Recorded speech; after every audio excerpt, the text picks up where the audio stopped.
ಹಸ್ತಿನಾವತಿಗೆ ಹಿಂತಿರುಗಲು ವಿರಾಟ ಪುತ್ರಿಯಾದ ಇನ್ನು ನಮಗೆ ಬರಬೇಕಾದ ಅರ್ಧ ರಾಜ್ಯವನ್ನು ಕೇಳಲು ಯುಧಿಷ್ಠಿರರು ತಮ್ಮ ಪುರೋಹಿತರಾದ ಧೌಮ್ಯರನ್ನು ಆ ದುರ್ಯೋಧನ ಕಳಿಸಿದರು. ಕನಿಷ್ಠನ ದುರ್ಯೋಧನ ಸಂಧಿಗೆ ಸಮ್ಮತಿಸಿರುತ್ತದೆ.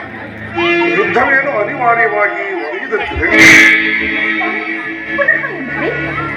ಹಾಗಾದರೆ ನಿಮ್ಮ ವಿಶ್ರಾಂತಿಯ ದಿನಗಳಿಂದ ಕಳೆದು ಹೋದವು.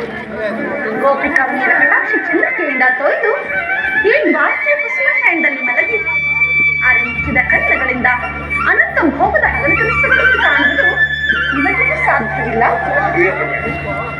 ನಾನು ಲೋಕ ಸೇವೆ ಹರಕೆಯನ್ನು ಒತ್ತಾಗಲೇ ನನ್ನ ವಿಶ್ರಾಂತಿ ಅದಕ್ಕಾಗಿ ನಾನು ಚಿಂತಿಸಲಾಗುತ್ತೇನೆ. ಹಾಗಾದರೆ ಈ ಪ್ರಶಾಂತವಾದ ಮುಖಭಂಗಿ ಏಕೆ? ಯುದ್ಧದ ಸಮಾಚಾರವನ್ನು ಕೇಳಿ ವೀರನ ಹೃದಯವು ನರ್ತಿಸುವುದು ಸಹಜ.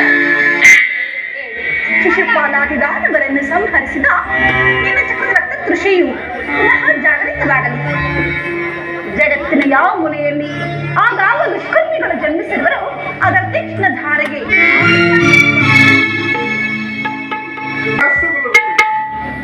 ಗೋಪಿಕಾಂಗನರ ಪರಿವೇಷ್ಟಿತರಾಗಿ ಮೊದಲು ವೇಣು ದಾರದಿಂದ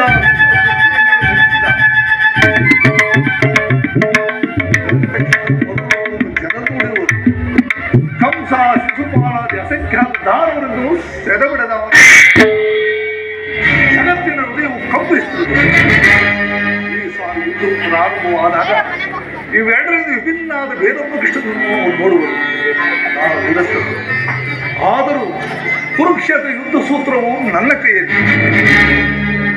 ಚದುರಂಗ ತಾಳಗಂತೆ ಕ್ಷತ್ರಿಯ ದರ್ಪಾಂತ ವೀರರನ್ನು ಅಲ್ಲಿಂದಲ್ಲಿಗೆ ನಡೆಸುವೆನು. ಶಸ್ತ್ರಾಸ್ತ್ರಗಳ ಸಂಗ್ರಹವೇ ಪೌರುಷರ ಪರಮಾವಧಿ ಎಂದು